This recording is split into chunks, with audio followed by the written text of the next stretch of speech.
Welcome, dear friends, to a gentle journey through the rich and mysterious world of Skyrim, an ancient land of towering mountains, deep forests, and endless tales where the echoes of dragons' roars and the whispers of ancient gods linger in every stone and shadow. Tonight, we will drift through 150 fascinating facts, each a quiet piece of lore, unlocking the secrets of this beloved realm. From the rise of the Nords to the legends of the Dragonborn, the lost kingdoms of the dwarves, and the immortal gods who shaped this world, we'll explore the stories and myths that have been passed down through the ages. In these moments, we will wander through the heart of Skyrim, letting its timeless magic guide us as we reflect on its mysteries and bask in the warmth of its history. Each fact is like a soft, whispered lullaby, drawing us deeper into this world where dragons once flew and warriors shaped destinies. As you settle into this peaceful journey, feel the quiet around you, the softness of your breath, the rhythm of the night. Let your muscles loosen and your mind wander as we begin to explore the ancient lore of Skyrim, layer by gentle layer. And if you enjoy drifting through stories like this, you're welcome to subscribe and softly tell me where you're listening from tonight.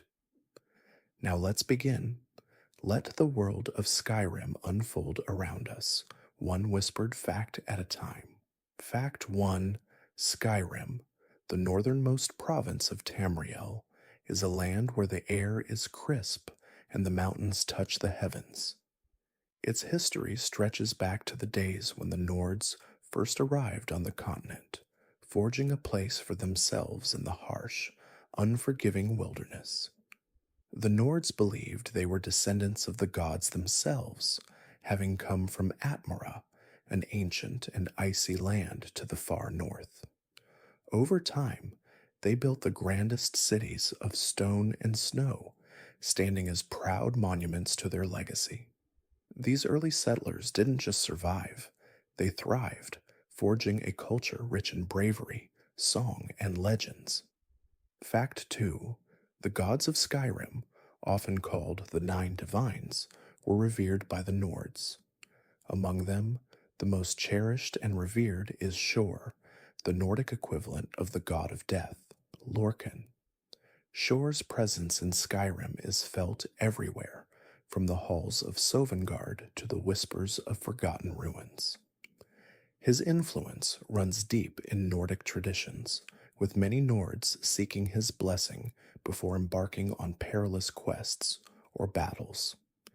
The ancient legends tell that Shor was the one who sacrificed himself to create the mortal world, and in return, he became both a symbol of strength and a guide for those journeying through the afterlife. Fact 3: long before the Nords arrived in Skyrim, the Dwemer, also known as the Dwarves, had already established a powerful civilization. These highly intelligent and reclusive beings created intricate machinery, vast cities beneath the earth, and harnessed powerful technologies. However, the Dwemer's mysterious disappearance remains one of the greatest enigmas of Skyrim's history. Some believe they were wiped out by the gods for their arrogance, while others suspect that they vanished into another realm, seeking greater knowledge. The ruins of their cities, such as Blackreach, still stand as silent witnesses to their once great empire, filled with ancient mechanisms and forgotten secrets. Fact 4: dragons were once the rulers of Skyrim, soaring high above the mountains and valleys. The ancient Nords believed that these majestic creatures were gods themselves, known as the dragons of the sky. Their leader, Alduin, was said to be the first of his kind, a godly figure whose very breath could shape the world. The Nords of old would offer sacrifices to these dragons, hoping to gain their favor in battle and life. But as time passed, the dragons faded from history, and only a few remained, locked away in deep, icy tombs, their names lost to time until the rise of the Dragonborn. Fact 5. In the early days of Skyrim, the Nords were fiercely independent, but as the Empire of Cyrodiil expanded its reach, Skyrim became entangled in a complex web of politics and war. The Nords resisted the Empire's attempts to control their land, a struggle that eventually led to the formation of the Stormcloaks, a group of rebel Nords determined to maintain their freedom. Their leader, Ulfric Stormcloak, would become a central figure in Skyrim's civil war, a symbol of resistance and pride for many, and a deeply controversial figure for others. His struggle for Skyrim's independence would echo through the ages, shaping the future of the province. Fact 6. The ancient Nords were not just warriors, but also great sailors, their longships cutting through the waters of Skyrim's coasts and beyond. These seafaring people traveled across Tamriel, establishing trade routes and exploring new lands. The Nords' ships were crafted from the finest wood, their sails billowing in the wind as they sailed toward distant shores. They ventured as far as Morrowind and beyond, seeking both conquest and fortune. The sea was as much a part of their heritage as the mountains, and it was often said that the Nords carried the spirits of their ancestors on the wind, guiding them home. Fact 7. Sovngarde, the Nordic afterlife, is a place of honor and rest for those who have died in battle. It is said that Sovngarde is located beyond the mists, in a realm of eternal beauty, where warriors feast in the halls of Shor.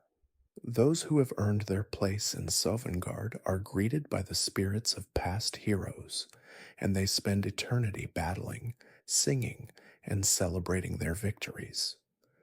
To the Nords, Sovngarde is not just a place of rest, it is a symbol of what they strive for in life: honor, glory, and the strength to face any challenge, even in death. Fact 8. The Throat of the World, the tallest mountain in Skyrim, holds great significance in Nordic culture. It is said to be the birthplace of the Dragonborn, the rare individual born with the soul of a dragon. The ancient Nords believed that the Dragonborn would rise in times of great peril to defeat Alduin, the World Eater. The journey to the top of the throat of the world is a test of endurance and will, and many seek its peak to find enlightenment. At the summit stands High Hrothgar, home to the Greybeards, monks who have devoted their lives to mastering the voice, the Thuum, the power of dragons themselves. Fact 9. The voice, or Thuum, is an ancient form of magic practiced by the Nords. It is said to be a gift from the dragons, allowing its wielder to unleash powerful shouts with the force of a dragon's roar. The ancient Nords used the voice to command the elements, summon storms, and even calm the minds of their enemies. Over time, the practice of the Thuum was passed down to the Dragonborn, individuals with the ability to speak the ancient language of the dragons. To this day, the ability to shout with the voice is considered a great and rare power, one that only a few can truly master. Fact 10. The Elder Scrolls, ancient and mysterious artifacts of immense power, play a crucial role in the lore of Skyrim. These scrolls are said to contain prophecies, revealing the fate of worlds and the balance of time. Few mortals have ever laid eyes on them, as they are kept hidden in the deepest archives of Tamriel. However, their presence is often felt in moments of great importance. The Elder Scrolls are not just tools of knowledge, but powerful relics that shape the course of history, sometimes leading to unexpected consequences and great change. In Skyrim, they are tied to the fate of the Dragonborn and the struggle between light and dark. Fact 11. The old gods, known as the divines in Skyrim, are an integral part of the Nords' belief system. At the heart of their worship is the idea that each god or goddess governs a distinct aspect of life, guiding mortals in their journey through the world. The Nords revere these deities, seeking their blessings for strength, wisdom, and protection. One of the most venerated of these deities is Kinnereth, the goddess of the wind and the heavens, whose domain is the sky itself. Her winds are said to carry the spirits of the deceased to Sovngarde, where they find peace. Fact 12. The worship of Talos, the god hero of the Nords, has become one of the most contentious aspects of Skyrim's religious history. Talos, once a mortal man known as Tiber Septim, ascended to godhood after his death, and his divinity was recognized by the Nords for generations. His followers believe that he embodies the strength, unity, and spirit of Skyrim itself. However, the Empire's ban on the worship of Talos, as part of the White Gold Concordat, has sparked fierce conflict throughout the province. To the Nords, Talos represents everything they hold dear: freedom, honor, and a fierce independence from outside influence. Fact 13. The god of storms and thunder, Shor, is the most revered of the Nordic pantheon. As the god of the dead, he guides the souls of the fallen warriors to Sovngarde. Shor is often depicted as a warrior with the power to command the very forces of nature. His worship is central to the Nords' understanding of life, death, and the afterlife. Those who die with honor in battle are said to be welcomed into Shor's hall, where they feast and fight forever with their comrades. In the eyes of the Nords, no death is more noble than that of a warrior. Fact 14.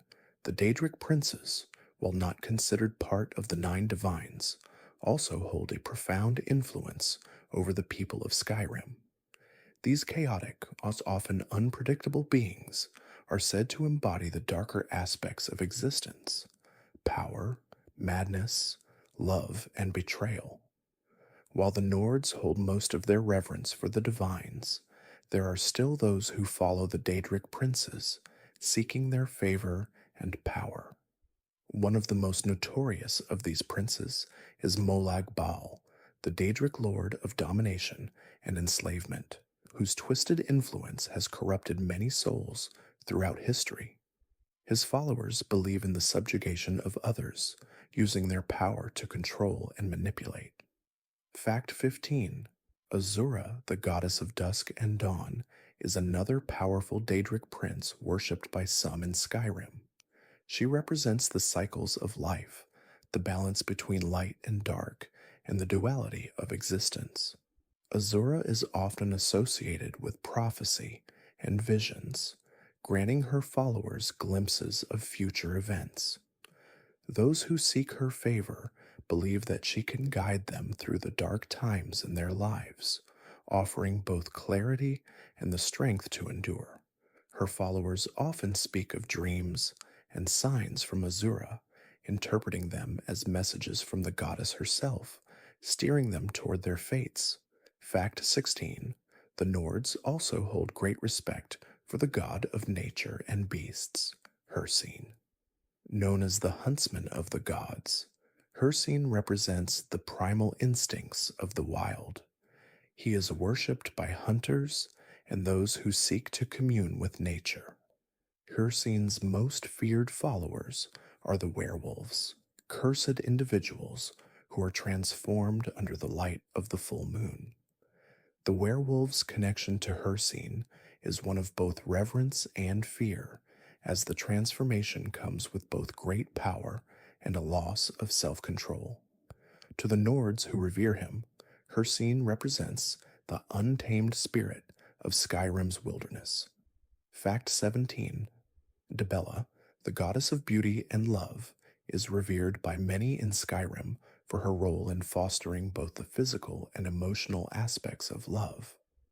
Those who worship her often seek to cultivate beauty in all forms, whether through art, music, or the connection between lovers. She represents both the nurturing and destructive power of love, with her followers believing that true beauty can bring both peace and chaos. Temples to Dibella can be found in the heart of many cities, where those seeking her favor pray for the strength to love openly and passionately, with no fear or shame. Fact 18. Stendar, the god of mercy and justice, is one of the 9 divines whose followers believe in upholding the laws of both the land and the gods. His followers, known as the Vigilants of Stendar, are dedicated to ridding the world of evil, particularly the creatures of darkness and those who corrupt the innocent. They often battle against Daedric cults, its vampires, and other supernatural threats. Stendar's followers believe in the power of mercy and justice, and that all creatures, even those who have fallen to darkness, deserve a chance at redemption, provided they repent for their sins. His divine light guides them in their sacred mission. Fact 19. Mara, the goddess of love and compassion, embodies the purest forms of kindness and selflessness. She is venerated by those who seek peace, comfort, and healing. Her temples are places of refuge for the troubled, the weary, and the lost. The Nords look to Mara for blessings in marriage and relationships, believing that she watches over their most sacred bonds. Those who are suffering from heartbreak or loss often pray to Mara for guidance, hoping she will provide them with the strength to heal and move forward. Her presence is one of quiet solace, guiding her followers with gentle hands. Fact 20. The ancient Nords also held reverence for Julianos, the goddess of wisdom and logic. His worship was often favored by scholars, priests, and those who sought to understand the mysteries of the world. Julianos represents the pursuit of knowledge and enlightenment, urging his followers to seek understanding through reason and study. His temples are sanctuaries of learning, where scholars gather to debate and uncover truths about the universe. In a world steeped in magic, myth, and uncertainty, Julianos' influence remains a steady, guiding force for those who seek knowledge in its purest form, away from the chaos of emotion and instinct. Fact 21. Long before Skyrim was the battleground of civil wars and ancient dragons, it was a land of struggle and strife for the Nords. Early Nordic history was marked by the rise of various clans, each vying for control of the land. These clans, though often at odds with one another, shared a deep reverence for the gods and their ancestors. Among the most significant moments in Skyrim's early history was the unification of these clans under the leadership of Tiber Septim, known to the Nords as Talos. His rise to power would shape the course of Skyrim's history for centuries to come. Fact 22. Talos, the mighty warrior who ascended to godhood, was once a mortal man named Tiber Septim. Born in the land of Cyrodiil, Tiber Septim's early life was marked by his unmatched military prowess and unyielding ambition. It was said that he united the provinces of Tamriel under one banner, forging the empire and establishing the rule of law across the continent. His conquest of the lands of Tamriel was nothing short of legendary, and the Nords saw in him a hero who embodied their own ideals, strength, courage, and the determination to never bow to any force, whether mortal or divine. Fact 23. Tiber Septim's rise to power was not just the result of military might, but also the will of the gods themselves. As the story goes, Talos was chosen by the gods to unite Tamriel under one banner, guiding the world toward peace. His ascent to godhood is shrouded in mystery, but many Nords believe that Talos was the divine manifestation of all that was pure and noble in their race. His victory over the Aldmeri Dominion and the Oblivion Crisis cemented his place as a god in the Nordic pantheon, a protector of Skyrim's ideals and sovereignty. Fact 24. The creation of the First Empire by Tiber Septim was a defining moment in Tamriel's history. Under his rule, the empire flourished, bringing stability and prosperity to a land once divided by warring factions. Tiber Septim's leadership was marked by the expansion of the empire's influence and the establishment of a lasting peace between the various provinces. Though his reign was not without its challenges, such as the rebellion of the Altmer and the tensions between the Thalmor and the Empire, his legacy remained a guiding force for the people of Tamriel, especially the Nords, who viewed him as their greatest hero. Fact 25. Despite the unification of Tamriel under the banner of the First Empire, Skyrim's relationship with the Empire was always strained. The Nords, fiercely proud and independent, resented any attempt to impose foreign rule on their homeland. Even with Talos as their god, many Nords resisted the control of the Empire, seeing their sovereignty as their most cherished right. The tension between Skyrim and the Empire only deepened over the centuries, leading to eventual rebellion and the rise of the Stormcloak movement. Still, many Nords remained loyal to the Empire, remembering Talos's legacy and his role in the shaping of their land. Fact 26. Talos's divine ascension was a topic of great debate, particularly among the other races of Tamriel. While the Nords revered him as their god, the Elves, particularly the Altmer of the Thalmor, sought to undermine his divinity. The Thalmor, believing that the gods should not intervene directly in the mortal world, waged a campaign to discredit Talos's godhood. This conflict led to the signing of the White Gold Concordat, a treaty that banned the worship of Talos in exchange for peace between the Empire and the Aldmeri Dominion. To the Nords, this act was seen as a betrayal and a deep wound to their faith. Fact 27. The resistance to the ban on Talos worship in Skyrim became a defining moment in the province's history. The Stormcloak Rebellion, led by Ulfric Stormcloak, was born out of the Nords' refusal to relinquish their faith in their divine protector. To the Stormcloaks, the ban on Talos worship was an affront to their very identity. They saw it as a symbol of the Empire's overreach and an attempt to erase their cultural heritage. The rebellion sparked a civil war within Skyrim, with loyalists to the Empire clashing with those who fought to preserve their traditions and the memory of Talos. Fact 28. Despite the turmoil brought about by the Stormcloak Rebellion, Talos's influence continues to shape Skyrim's spiritual and political landscape. His presence is felt not only in the hearts of those who worship him, but also in the structures that dominate Skyrim's cities.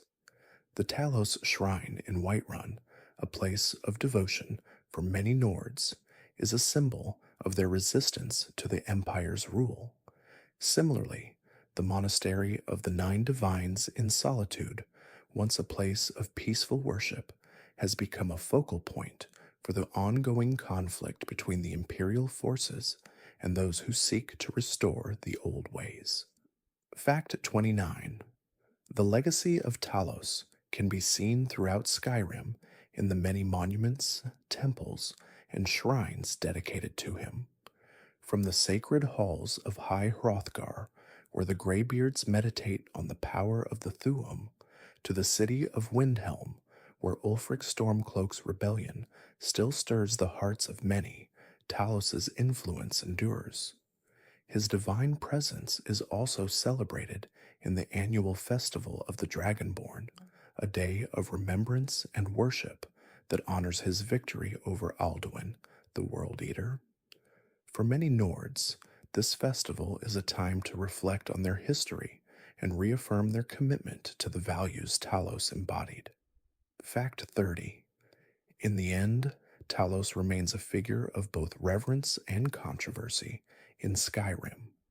While some see him as a divine protector, a symbol of Skyrim's strength and independence, others view his worship as a relic of a bygone age, an obstacle to peace and unity. Regardless of where one stands on the issue, it is undeniable that Talos shaped the course of Skyrim's history, guiding the Nords through times of strife and triumph alike. His name will continue to echo through the ages, a reminder of both the greatness and the complexities of this rugged and proud land. Fact 31. Long before the Nords walked the land of Skyrim, dragons ruled the skies.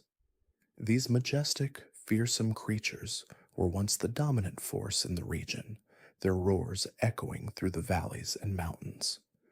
Known as the Dove, the dragons were considered gods by the ancient Nords, their powers revered and feared in equal measure. The dragon's language, known as the Thuum, allowed them to speak in ways that could shape the very fabric of reality. With each word, a dragon could command the winds, move mountains, or ignite the very air with the force of their breath. Fact 32. Alduin, the first dragon and the World Eater, is one of the most significant figures in Skyrim's history. Legends say that Alduin was not just the leader of the dragons, but also their god, responsible for the destruction and rebirth of the world. It is said that Alduin's breath could burn away entire cities, and his presence would herald the end times. His role in Nordic mythos goes far beyond that of a mere beast. He is the embodiment of time and death, a cycle that begins and ends with him. To many, Alduin represents both the danger and the necessity of change. Fact 33. The Dragonborn, an individual born with the soul of a dragon, is a rare and extraordinary figure in Skyrim's history. The Dragonborn is capable of harnessing the power of the Thuum, using the voice to call upon the might of dragons themselves. This power was considered both a blessing and a curse, as the Dragonborn was often burdened with the responsibility of either saving or destroying the world. Throughout history, the Dragonborn has played a central role in the fate of Tamriel, with many of these individuals rising in times of great need, especially when the dragons returned to Skyrim. Fact 34. Dragons were not always a threat to Skyrim. In the distant past, they were seen as protectors, their might used to keep the balance of nature in check. The ancient Nords lived in harmony with these great creatures, offering sacrifices and honoring them in sacred rites. It is said that the dragons taught the Nords the power of the Thuum, a gift that allowed them to wield the force of sound itself.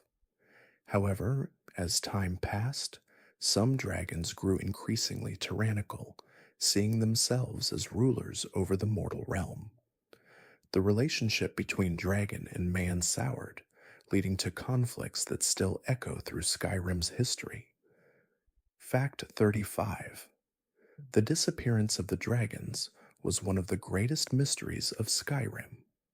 For centuries, the great winged creatures vanished from the skies, leaving only ancient ruins and forgotten tales in their wake. The reasons for their disappearance are unknown, but many believe that the dragons withdrew from the world after the last great battle with the Nords, or that they were destroyed by the power of the Thu'um.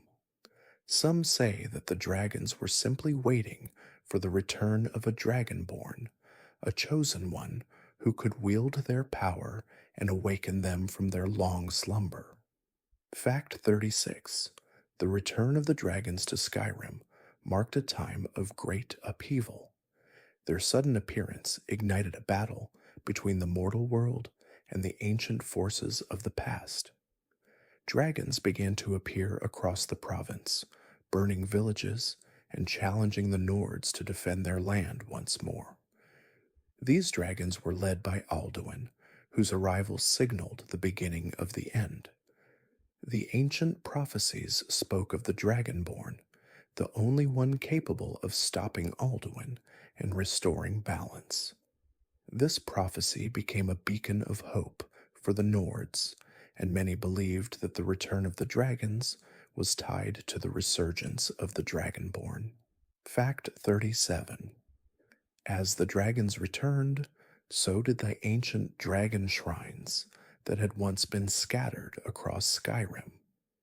These sacred places were built to honor the dragons and were said to hold the secrets of their power. The shrines became sites of pilgrimage for those seeking to learn the ancient ways of the dragons or to call upon their strength. The word walls, which contained the ancient language of the dragons, were often found in these sacred places. The Nords who ventured to these shrines sought the knowledge of the Thu'um, hoping to harness its power for themselves in the face of the dragon threat. Fact 38. The dragon priests were powerful figures in Skyrim's past, once serving as intermediaries between the dragons and mortals. These priests were granted the power of the Thu'um by the dragons themselves, and they used it to rule over the Nords with an iron fist. The dragon priests were not just spiritual leaders, but also rulers, commanding both the dragons and the people. After the fall of the dragons, the dragon priests were cast down, their temples abandoned and forgotten. But the remains of their reign can still be found in the ruins of Skyrim, where their skeletal remains are often guarded by powerful undead. Fact 39. The ancient dragon cults, which worshipped the dragons as gods, left behind many relics and symbols that still haunt the land of Skyrim. These cults were often centered around powerful dragons, and their followers sought to gain power by aligning themselves with these creatures. The cults believed that by serving the dragons, they could achieve immortality and divine status. Many of these cults were destroyed by the Nords, but their legacy lives on in the form of ancient relics, including dragon masks and enchanted weapons. These artifacts are highly sought after by adventurers and scholars alike who seek to uncover the secrets of Skyrim's dragon-worshipping past. Fact 40. The return of dragons to Skyrim was not without its challenges for the Nords. In addition to the fear and destruction brought by the dragons themselves, the Nords were forced to confront the ancient power that the dragons represented. The power of the Thu'um, once thought to be the exclusive domain of the dragons, was now in the hands of the Dragonborn. This new champion would be called upon to battle the dragons, wielding the voice to face the ancient creatures and prevent the destruction of Skyrim. The struggle between the Nords and the dragons was not just a physical battle, but a clash of wills, of ancient power against the strength of the human spirit. Fact 41. The dwarves, or Dwemer, were once one of Tamriel's most advanced and mysterious civilizations. Known for their mastery of technology and engineering, the Dwemer built vast underground cities, some of which still lie hidden beneath the surface of Skyrim. Their creations, from steam powered machines to intricate metalwork, were marvels of engineering. The Dwemer were also skilled in the manipulation of magic, particularly in the creation of powerful artifacts. Their most infamous work, however, was the mysterious disappearance of their entire race. The reasons for their vanishing remain one of the greatest unsolved mysteries of Tamriel's history. Fact 42 thus Dwemer disappeared suddenly and without warning, leaving behind only their ruins and enigmatic artifacts. One of the most widely accepted theories is that the Dwemer attempted to harness the power of the heart of Lorcan, a powerful and ancient artifact which was said to hold the essence of a god. In their ambition, the Dwemer sought to transcend mortality and achieve godhood. However, something went horribly wrong. Their entire race vanished in an instant, leaving behind only their machines, their ruins, and the haunting question: what did they find at the heart of Lorcan that caused their downfall? Fact 43. The dwarven ruins scattered throughout Skyrim are a testament to their once great civilization. These ancient structures are often buried beneath the earth, hidden in the mountains and valleys of Skyrim, waiting to be rediscovered. Inside these ruins are intricate mechanisms, vast halls of stone, and chambers filled with forgotten treasures. Some of the most famous Dwemer ruins, such as Blackreach and the expansive ruins of Mazulft, are known for their eerie, almost otherworldly beauty. Even after centuries of neglect, these ruins are still home to a number of dangers, including the mechanical guardians left behind to protect the secrets of the Dwemer. Fact 44. The Dwemer were not just master engineers and mages, they were also scholars and philosophers. Their society was built upon logic and reason, and they sought to understand the nature of the world and the gods themselves. The Dwemer believed that by transcending their mortal forms, they could unlock the secrets of the universe. In pursuit of this goal, they explored forbidden realms of magic and technology, pushing the boundaries of what was possible. However, their obsession with perfection and their disregard for the consequences of their actions led to their eventual downfall, leaving their civilization lost to time. Fact 45. The Dwemer's disappearance left a profound mark on the Nords and the rest of Tamriel. For the Nords, the Dwemer were both an enigma and a warning. The Nords were deeply spiritual people, guided by the gods, and they saw the Dwemer's attempt to transcend their mortal forms as a violation of the natural order. The Dwemer's fall was viewed as a cautionary tale, a reminder of the dangers of unchecked ambition and the pursuit of power without regard for the balance of the world. To this day, the ruins of the Dwemer stand as silent reminders of their hubris. Fact 46. One of the most haunting remnants of the Dwemer's civilization is the mysterious machines they left behind. These mechanical guardians, often called dwarven automata, were created to protect the Dwemer's secrets and their precious artifacts. The most famous of these guardians is the dwarven centurion, a towering mechanical creature that still roams the depths of the Dwemer ruins, defending the ancient structures. These machines are powered by ancient Dwemer technology and are a testament to the advanced engineering skills of their creators. Yet despite their might, these machines are a tragic reminder of the Dwemer's lost civilization. Fact 47. The heart of Lorcan, the artifact that played a pivotal role in the Dwemer's downfall, is shrouded in mystery. This powerful object, believed to be the heart of the god Lorcan, was once sought after by the Dwemer in their quest for godhood. The heart's true nature remains unclear, but it is said to possess immense power, capable of granting immortality or even godlike abilities to those who can harness it. The Dwemer believed that by tapping into the heart's energy, they could transcend their mortal forms, but their attempt to do so has led to their complete disappearance. Fact 48. In the aftermath of the Dwemer's disappearance, the Dwemer ruins became the domain of other races and creatures. Some, like the Naga, sought to study the Dwemer's technology, while others, like the Falmer, were driven into the ruins and twisted by the Dwemer's dark magic.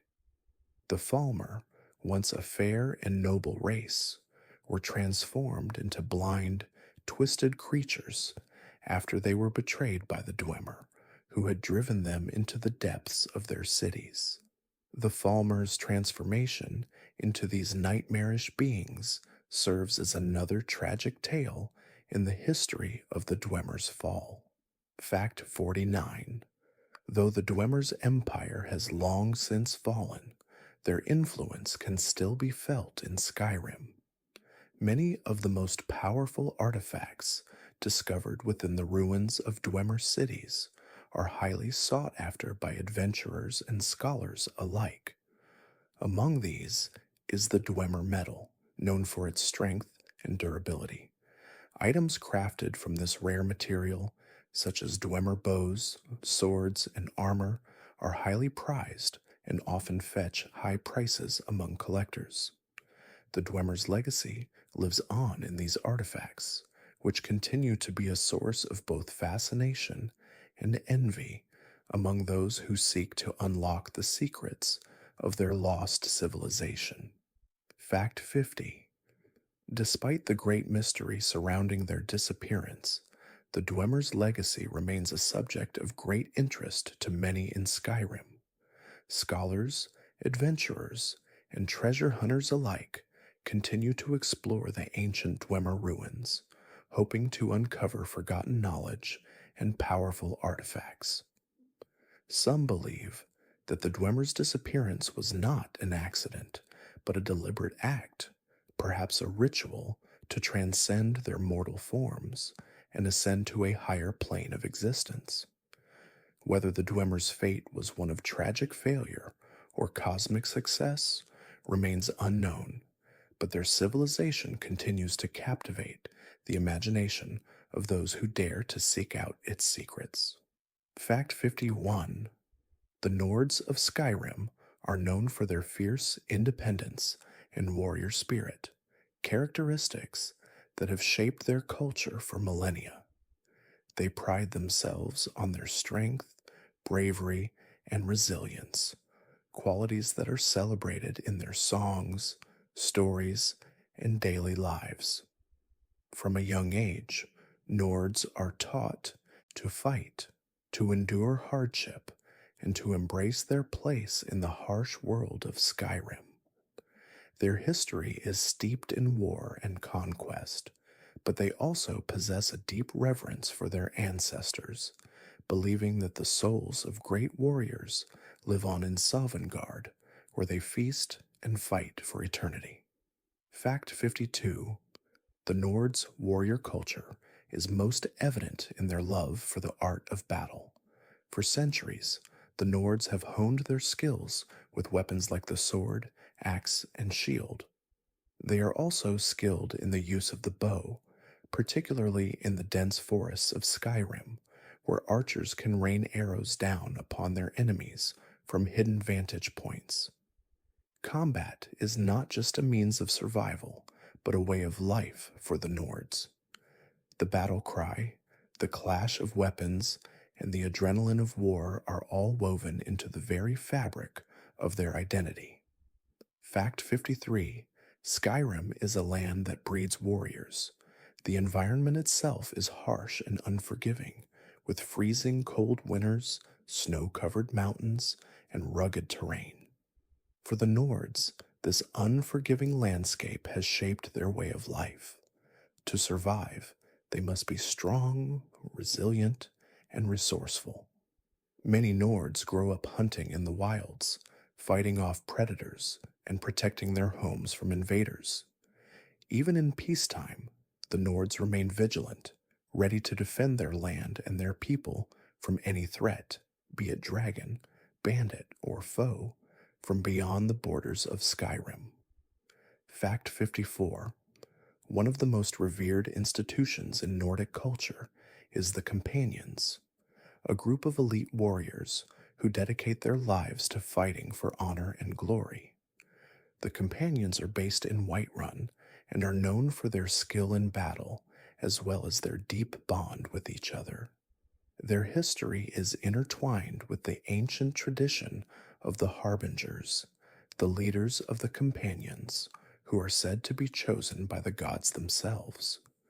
While the Companions offer their services to those in need, they also hold the tradition of the Nord warrior close to their hearts, honoring the ideals of strength and loyalty. Fact 55. Nords are also known for their strong sense of honor and loyalty. These qualities are essential in the warrior code that guides their lives.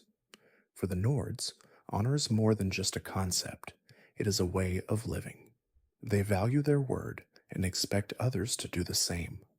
To break an oath or betray a comrade is considered one of the greatest dishonors a Nord can commit.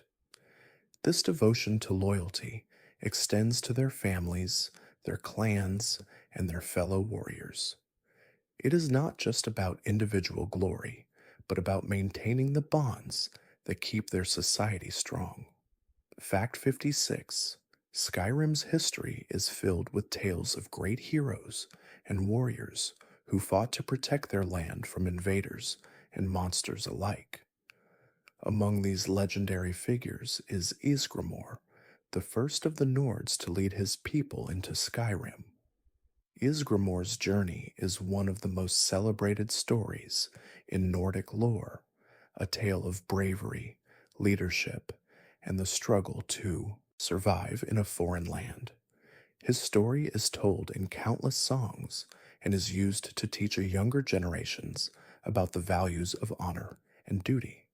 For many Nords, Ysgramor represents the ideal of the perfect warrior, courageous, selfless, and determined. Fact 57. The Nords' connection to their land is deeply spiritual. To them, Skyrim is not just a place to live, it is a part of their very soul. The mountains, forests, and rivers are not merely natural landmarks, they are sacred symbols of the Nords' strength and heritage. Many Nords believe that their ancestors still walk the land, guiding them in times of need. This deep connection to the land is reflected in their daily rituals, from the songs they sing around the campfire to the offerings they leave at shrines to their gods. The land of Skyrim is as much a part of them as their blood and bone. Fact 58. The worship of the ancient gods, particularly Shor, plays an important role in the Nords' warrior culture. Shor is revered as the god of death and the afterlife, and his influence is seen as essential to a Nord's journey. Nords believe that warriors who die in battle are taken to Sovngarde, the Hall of the Dead, where they will spend eternity feasting and fighting with their fellow warriors. This belief in the afterlife gives Nords the courage to face death on the battlefield, knowing that their bravery will be rewarded in the next life. For them, death in battle is a noble and honorable fate. Fact 59. Nords also place a great deal of importance on their weaponry, which is often passed down through generations. Each weapon carries the history and strength of the family or clan it belongs to. Legendary swords, axes, and shields are cherished heirlooms, and wielding such a weapon is a great honor. The craftsmanship of Nord weapons is renowned throughout Tamriel, and many are enchanted with magical properties to further enhance their effectiveness in battle. To possess a legendary weapon is to hold a piece of Skyrim's warrior heritage, a symbol of one's dedication to the warrior's code. Fact 60. Skyrim's warrior culture extends beyond combat and into the realm of storytelling. The Nords have a rich tradition of oral history, with bards and skalds passing down tales of great battles, legendary heroes, and the triumphs of their ancestors. These stories are not just entertainment, they are a way of preserving the values of Nordic society. The songs and tales of the Nords teach the next generation about courage, sacrifice, and loyalty, ensuring that the warrior spirit will never fade from the land. In every song and every tale, the Nords reaffirm their identity as warriors, bound by the strength of their ancestors. Fact 61. The Civil War in Skyrim, one of the most defining events in recent Nordic history, was a battle between the forces of the Empire and the Stormcloaks, led by Ulfric Stormcloak. Ulfric, a charismatic and skilled warrior, rallied many Nords under the banner of independence and freedom, seeking to break away from the Empire's control. The primary catalyst for the war was the Empire's agreement to the White Gold Concordat, which banned the worship of Talos, a deeply revered figure in Skyrim's culture. For many Nords, this was an unacceptable affront, sparking the rebellion that divided Skyrim's people and lands. Fact 62. At the heart of the Civil War was Ulfric Stormcloak's belief that Skyrim should govern itself, free from the Empire's reach. Ulfric's personal history is steeped in tragedy. His challenge for the throne of High King was born from the murder of his father, the previous High King. Ulfric's claim to the throne was further solidified by his unique ability to wield the voice, the Thu'um, a power inherited from the dragons. His skill with the voice made him a formidable leader in battle, and many of his followers believed he was the true heir to the throne, destined to restore Skyrim to its former glory. Fact 63. The opposing side, the Imperial Legion, represented those who wished to keep Skyrim part of the Empire. For many Nords loyal to the Empire, it was a matter of allegiance to a long-standing political structure. They feared that independence would lead to anarchy and ruin, weakening Skyrim and leaving it vulnerable to external threats. The Imperials also feared that Ulfric's rebellion would give the Thalmor, the ruling faction of the Aldmeri Dominion, an opportunity to gain further influence in Skyrim. The Empire's struggle to maintain control over Skyrim's independence fueled much of the tension in the Civil War, as both sides fought for their vision of Skyrim's future. Fact 64. The conflict between the Stormcloaks and the Imperials was not just a matter of politics, but of identity. For the Stormcloaks, the rebellion was about preserving the values and traditions of the Nords: freedom, independence, and the worship of Talos. For the Imperials, it was about unity and maintaining the integrity of the empire that had held Tamriel together for centuries. The war was deeply personal for many, as families were divided, with some siding with Ulfric's desire for independence, and others standing by the Empire, believing that Skyrim's future lay in its continued loyalty to the Empire's stability. Fact 65. One of the most significant events in the Civil War was the Stormcloak victory in the Battle for Whiterun. The city, a central hub in Skyrim, was a key strategic location for both the Imperials and the Stormcloaks. Whiterun's walls had seen the blood of many soldiers, and its gates were a battleground where many lives were lost. The Stormcloaks, after a brutal siege, managed to take the city, though the victory came at great cost. Whiterun's capture marked a turning point in the war, signaling that Ulfric's forces were a formidable challenge to the Empire's rule in Skyrim. Fact 66. The war's toll on Skyrim was heavy, with both sides suffering losses and the people caught in the middle. Towns and villages were torn apart by the fighting, and many innocent lives were lost in the chaos. Skyrim's once prosperous cities were devastated by the war, their people divided between loyalty to the Empire and the desire for independence. The landscape of Skyrim itself seemed to mirror the emotional fractures within its people. Mountains once full of life and trade became sites of battle and bloodshed, where the echoes of war still lingered in the air, haunting the memory of those who lived through the conflict. Fact 67. While the Civil War was a battle for political control, it also became a fight for Skyrim's cultural identity. Ulfric Stormcloak and his followers believed that by seceding from the Empire, they would be preserving the heart of Skyrim, the Nords' way of life. To them, Skyrim was not just a province, but a symbol of Nordic pride, untainted by the politics and betrayals of the Empire. For the Imperials, on the other hand, Skyrim's history as part of Tamriel's unified empire was a point of pride. The war threatened to undo centuries of shared history, leaving a deep scar on Skyrim's cultural fabric. Fact 68. The Thalmor, the powerful elven faction from the Aldmeri Dominion, loomed over the Civil War like a shadow, manipulating events from behind the scenes.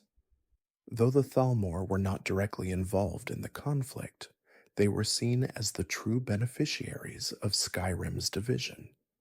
The Thalmor had long sought to eliminate the worship of Talos, which they saw as a threat to their power. The White Gold Concordat, which banned Talos worship, was a key factor in the rebellion's spark, and the Thalmor's influence in the Empire made them an ever-present threat to those who opposed them, especially the Nords and their warrior spirit. Fact 69. As the war raged on, Skyrim's landscapes were forever altered by the devastation of battle. Towns like Falkreath, Riverwood, and Solitude felt the direct impact of the conflict, with many civilians caught in the crossfire. Even the natural beauty of Skyrim, known for its towering mountains, misty forests, and frozen lakes, became a backdrop for the brutality of war. The great trees of Falkreath and the peaceful waters of Lake Ilinalta bore witness to the cries of those caught in the violence. The war left an indelible mark not just on the land, but on the very soul of Skyrim itself. Fact 70.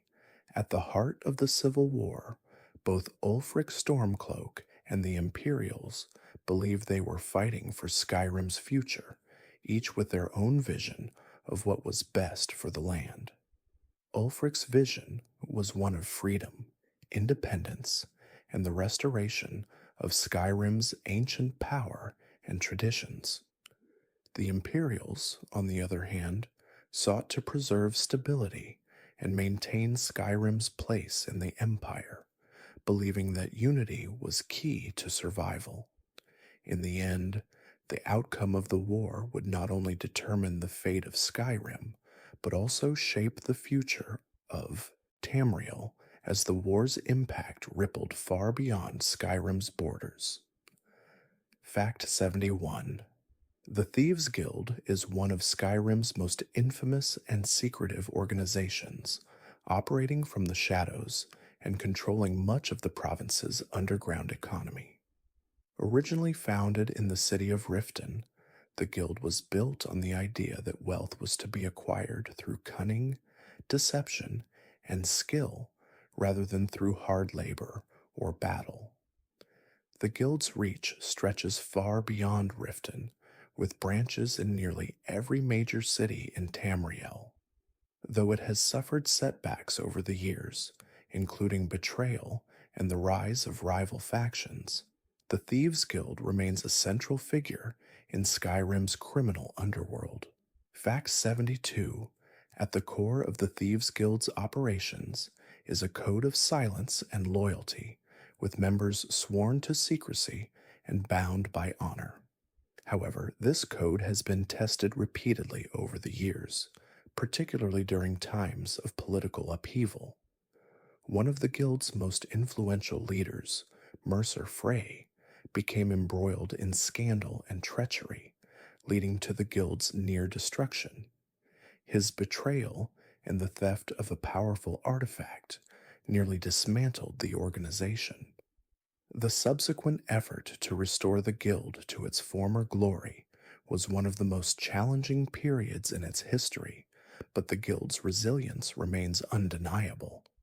Fact 73: the Thieves Guild's influence is most strongly felt in Riften, where it operates in secret under the cover of legitimate businesses.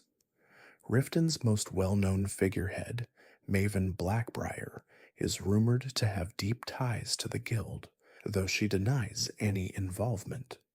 Despite its criminal activities, the Thieves Guild has been a major economic force in Riften, controlling the flow of goods and information in the region. Those who wish to do business in Riften often find themselves paying tribute to the guild, either through protection or through more dubious dealings. The guild's power in Riften is as much political as it is criminal. Fact 74: the Dark Brotherhood is another shadowy organization that operates within Skyrim, but it is far more sinister than the Thieves Guild. The Brotherhood is an assassin's guild, dealing in death and assassination, its members bound by a dark and twisted code. Unlike the Thieves Guild, which operates in secrecy for profit, the Dark Brotherhood has a more direct and chilling purpose: to take the lives of those who are marked for death by their clients. The Brotherhood's influence is felt in cities across Tamriel, but its presence in Skyrim is especially notable due to the events that unfold around the Dragonborn and their involvement with the guild. Fact 75: the Dark Brotherhood's headquarters, the Dawnstar Sanctuary, is a place of whispered rumors and dark deeds. Located in the cold, remote northern reaches of Skyrim, the sanctuary is home to the Brotherhood's most skilled assassins. The Brotherhood's leader, Astrid, runs the operation with ruthless efficiency, but even she must answer to the mysterious and enigmatic Night Mother, the ancient figure who represents the will of Sithis, the god of death. The Night Mother's influence is pervasive, her voice guiding the assassins and giving them their marks. To cross the Dark Brotherhood is to invite death into one's life. Fet 76. Despite their deadly nature, the Dark Brotherhood's members have a deep sense of loyalty to one another, a bond forged through bloodshed and shared purpose. New recruits are often tested through a series of dangerous trials, and those who succeed are granted a place in the Brotherhood's ranks. The most successful members are often rewarded with powerful contracts and a chance to rise in the ranks. Yet this loyalty does not come without its cost. Betrayal is one of the greatest sins within the Brotherhood, and those who betray the group are swiftly eliminated, their treachery punished with swift and lethal consequences. Fact 77.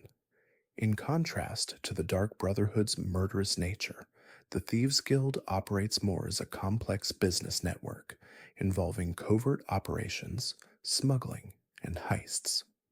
Guild members must be skilled in stealth, agility, and negotiation, for the success of their operations depends on subtlety and precision.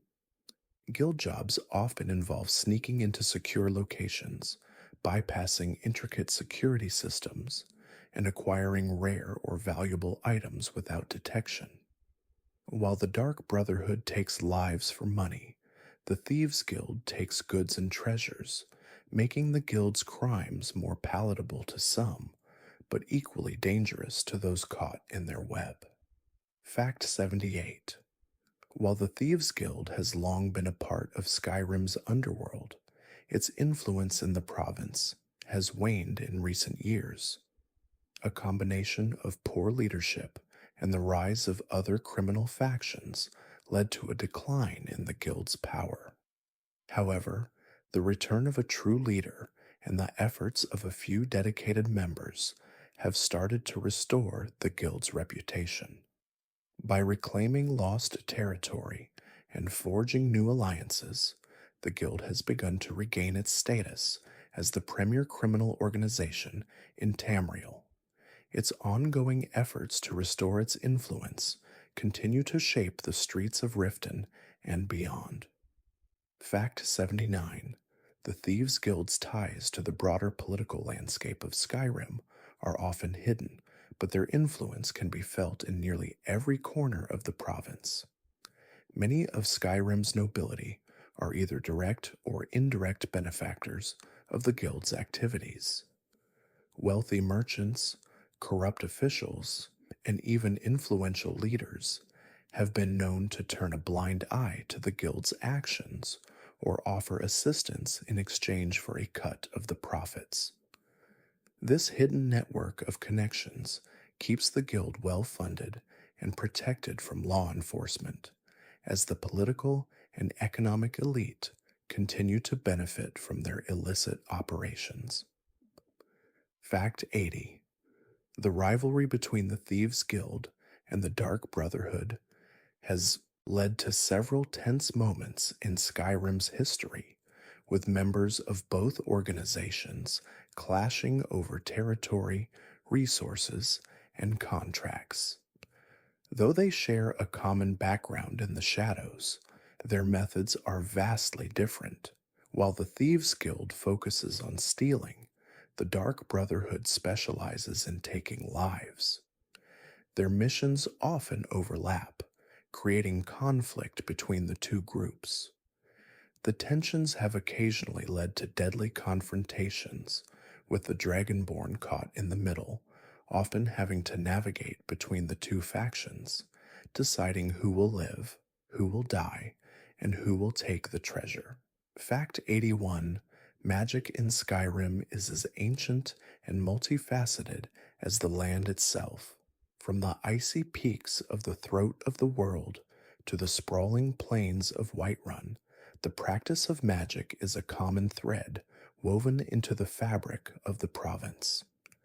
The schools of magic, alteration, conjuration, destruction, illusion, and restoration, are studied and practiced by many, though only a few master the true depths of their power. The College of Winterhold, perched on a cliff overlooking the Sea of Ghosts, is the center of magical learning in Skyrim, where aspiring mages come to study under the guidance of powerful archmages. Fact 82. The College of Winterhold, though once a prestigious institution, has faced its own trials. Long ago, it was struck by a devastating disaster, known as the Night of Tears, during which a catastrophic event destroyed much of Winterhold and left the college in ruins.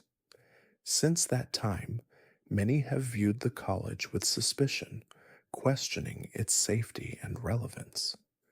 Despite this, the college has remained a beacon for those seeking to understand magic. Today, the college is home to mages from all walks of life, each practicing their craft and pushing the boundaries of what is possible with magic. Fact 83. The School of Alteration focuses on the manipulation of the physical world, changing matter and form. Practitioners of alteration can shield themselves with magical barriers, transmute base metals into gold, or even bend time itself. These spells often require precise control and deep knowledge of the laws of nature. Many Nords turn to alteration magic to protect themselves from the dangers that lurk in Skyrim's harsh wilderness.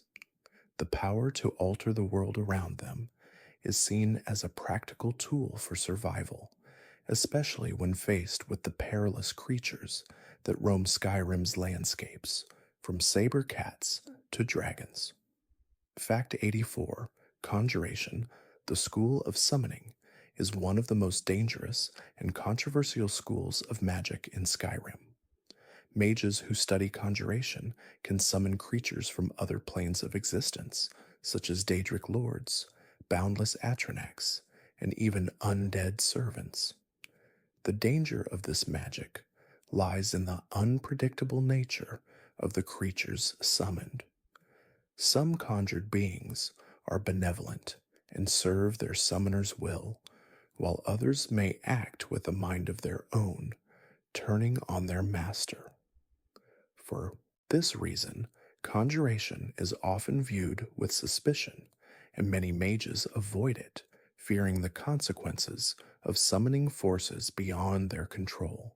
Fact 85: Destruction magic, perhaps the most dramatic and destructive form of sorcery, focuses on the manipulation of elemental forces to inflict damage upon enemies. The practitioners of destruction wield the power of fire, frost, and lightning to devastate their foes, using the very elements themselves as weapons. For many, destruction magic is the most direct form of power, appealing to those who wish to wield magic as a tool for combat. However, its sheer destructive potential has earned it a reputation for being dangerous, especially when used recklessly. In the hands of an experienced mage, however, destruction can be a force to be reckoned with.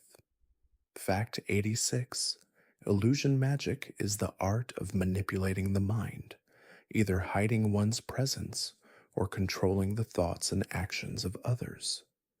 Mages who practice illusion magic can cast spells that make enemies believe they are seeing things that aren't there, or even persuade others to act against their best interests. It is the school of magic most associated with stealth and subtlety, often employed by those who seek to avoid conflict rather than engage in it. While illusion can be incredibly effective in controlling battles or influencing the minds of others, it is also the most insidious, as it operates on a hidden level unseen by those affected.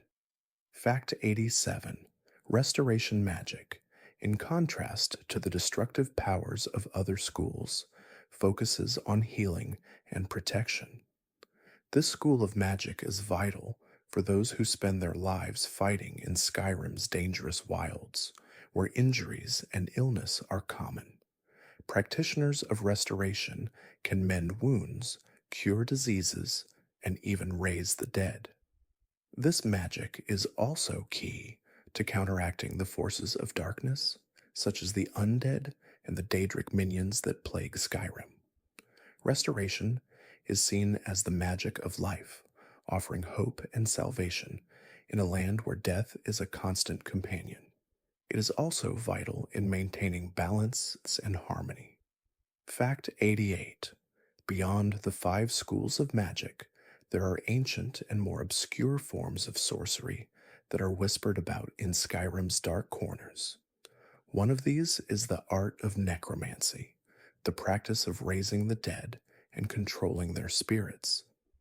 Necromancers, often exiled or hunted by the general populace, use this dark magic to create armies of the undead. Though necromancy is officially outlawed in most parts of Tamriel, it still flourishes in the shadowy recesses of Skyrim. Many necromancers seek the power to control death itself, creating an army of mindless servants who obey their every command. Fact 89.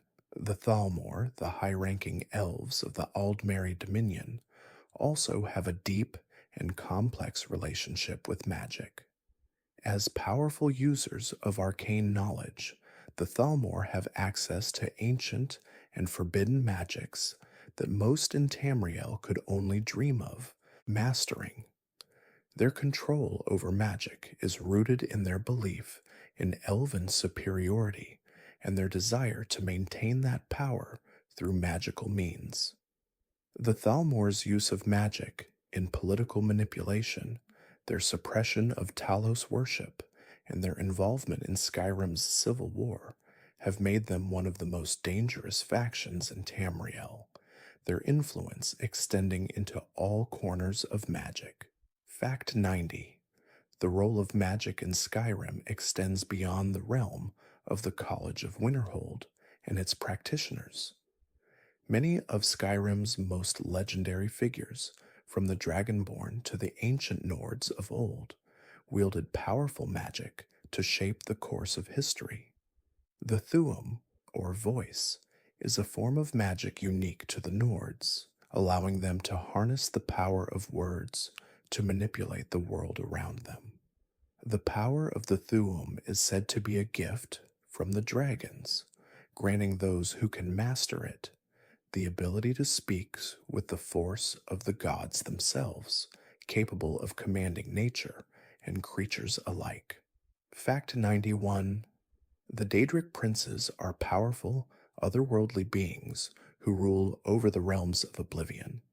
They are considered gods by some, but unlike the nine divines, they are capricious and often manipulative, with each one representing a unique aspect of reality, be it madness, knowledge, or corruption. These beings are not bound by the laws of mortal life and death, and they often use mortals as pawns in their complex and often twisted games.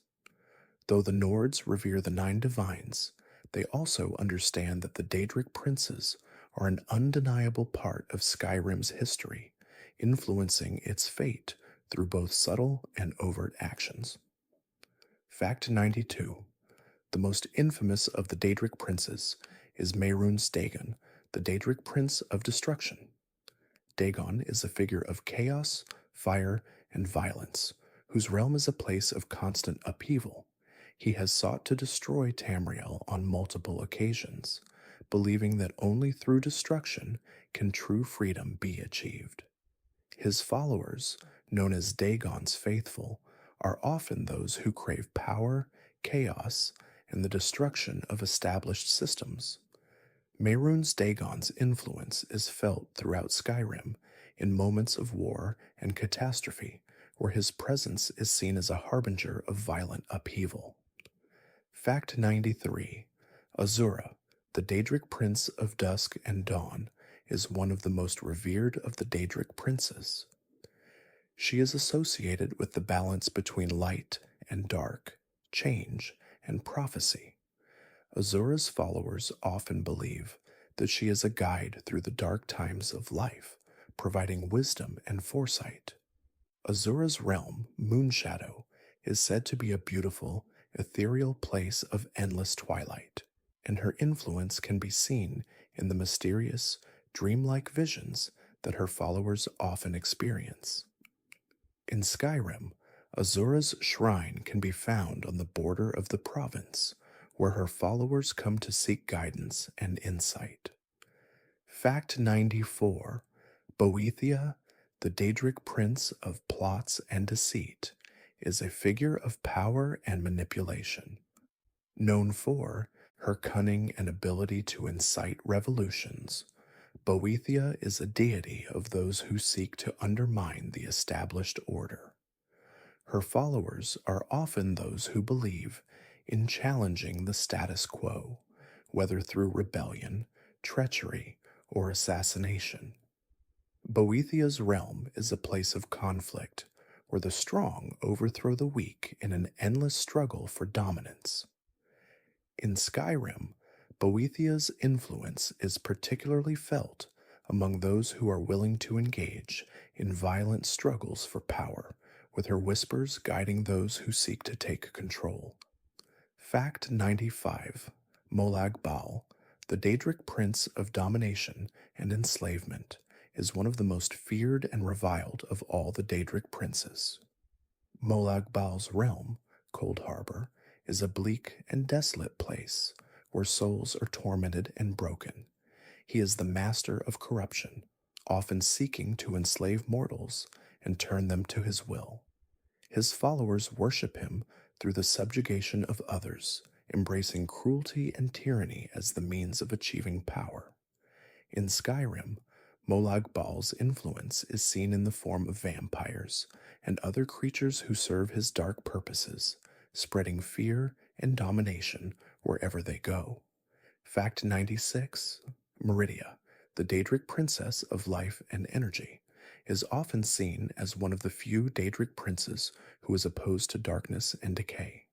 Her realm, the Colored Rooms, is a place of vibrant energy and life, and she despises the undead and all forms of necromancy.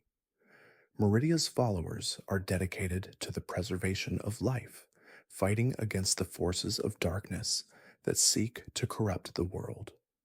In Skyrim, Meridia's influence is particularly felt among those who seek to rid the land of necromancers and other dark forces, with her followers often embarking on quests to destroy the undead and purify corrupted places.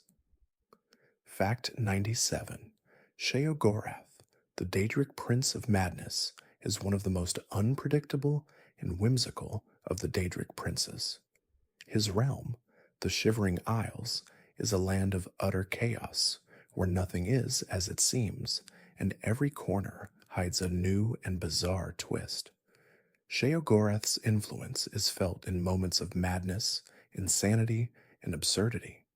Those who worship him embrace the madness of life, often indulging in bizarre behavior and chaotic actions.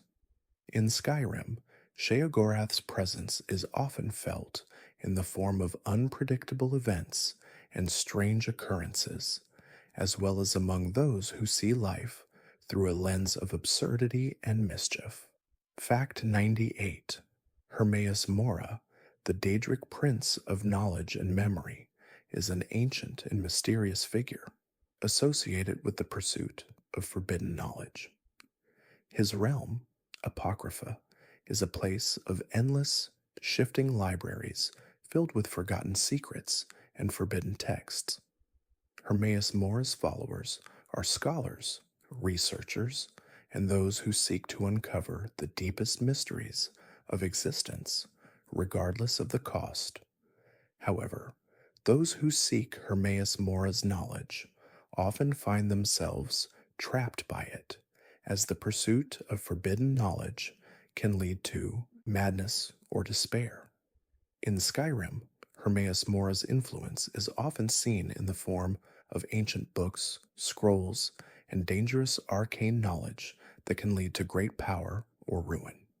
Fact 99. Sithis, the dark god of chaos, is the enigmatic figure behind the Dark Brotherhood, the guild of assassins who follow his will to take lives in the name of death. Sithis embodies the void and the darkness between the stars, representing the end of all things. His followers, the assassins of the Dark Brotherhood, view their work as a sacred duty, believing that they are serving Sithis by bringing death to those who are marked for it. In Skyrim, the Dark Brotherhood's influence is felt in the shadows, with their assassins operating quietly and efficiently, carrying out the will of Sithis. Fact 100. Finally, one of the most controversial of all the Daedric princes is Jiggalag, the Daedric Prince of Order. Once a powerful and unyielding force in the realm of oblivion, Jiggalag was eventually cursed by the other Daedric princes, who transformed him into Sheogorath, the Prince of Madness, as punishment for his obsession with order and structure. Jiggalag's realm is one of perfect order, where everything is in its place and all things function as they should. His followers believe in the power of structure, planning, and rigid control, though his influence has often been overshadowed by the chaotic nature of Sheogorath, his twisted counterpart. Fact 21. The Heart of Lorcan, one of the most ancient and powerful artifacts in Skyrim's history, is a mysterious object said to contain the divine essence of the god Lorcan. According to legend, Lorcan was the god who sacrificed his own heart to create the mortal realm, and his heart became a symbol of both creation and destruction. The heart is said to be located deep beneath the surface of Tamriel, hidden in the ruins of an ancient Dwemer city. Its power is so immense that it has drawn the attention of mages, gods, and even entire civilizations seeking to harness its abilities. Fact 102. The Dwemer, in their quest for knowledge and power, sought to unlock the full potential of the heart of Lorcan. They believed that by tapping into its divine energy, they could transcend their mortal limitations and achieve godhood. This led to one of the most catastrophic events in Skyrim's history, the disappearance of the Dwemer. It is said that the Dwemer used the heart in an attempt to gain eternal life, but something went horribly wrong, causing the entire Dwemer race to vanish in an instant. To this day, the heart remains a powerful and dangerous relic, its true potential yet to be fully realized. Fact 103. The Heart of Lorcan is not just an artifact of power, but a symbol of conflict and struggle. It represents the tension between creation and destruction, the sacrifice of a god, and the greed of mortals. The heart is often described as a dark, pulsing stone, radiating with an otherworldly energy that can both heal and destroy. Many believe that those who seek to control the heart risk losing their humanity, becoming consumed by its power.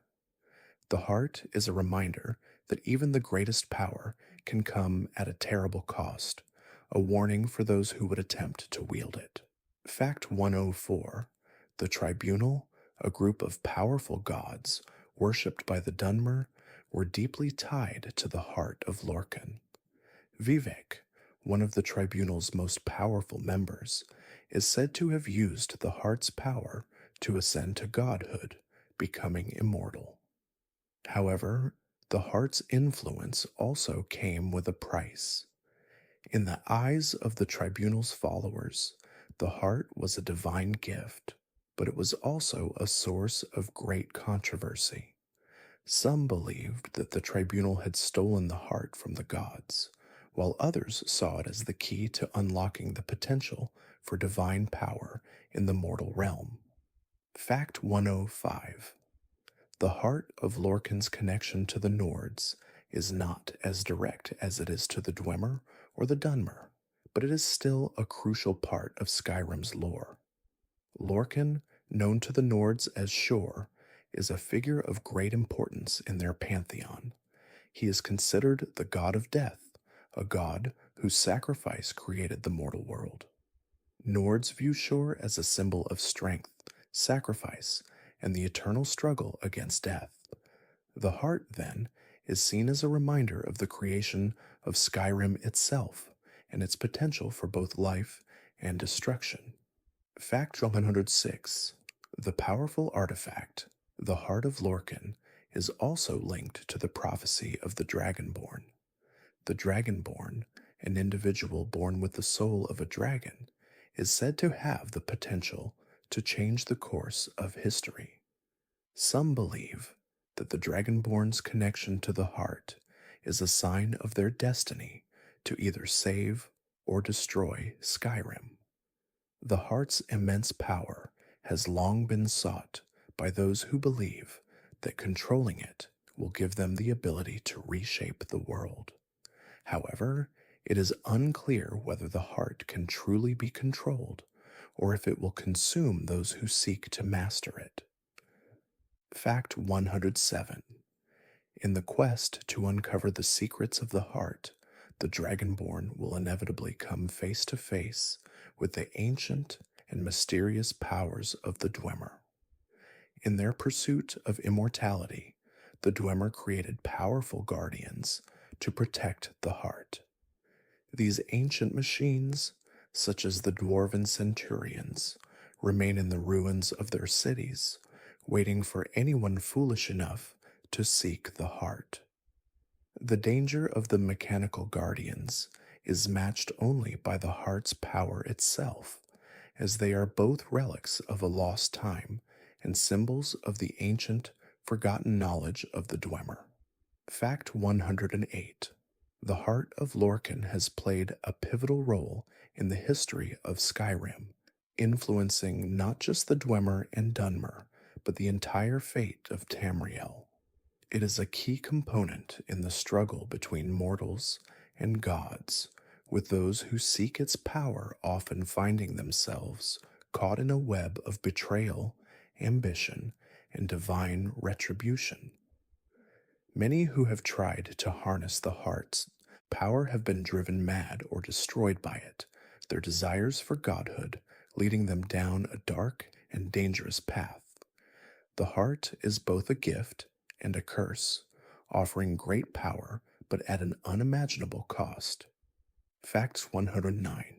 Despite its immense power, the heart of Lorcan has remained hidden for millennia, protected by the ruins of the Dwemer and the dangers that lurk within Skyrim's wilderness.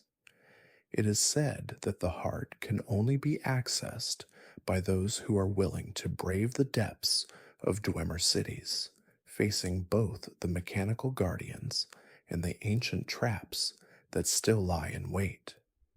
Many believe that the heart's true power has yet to be fully unlocked, and that only a select few, such as the Dragonborn, are capable of understanding its potential and its terrible cost. Fact 110. The heart of Lorcan's legacy continues to shape Skyrim's future, its influence extending beyond the lands of Tamriel and into the hearts of those who seek its power. Whether the heart will be used for good or evil, whether it will be destroyed or unlocked to reveal its true potential, remains to be seen.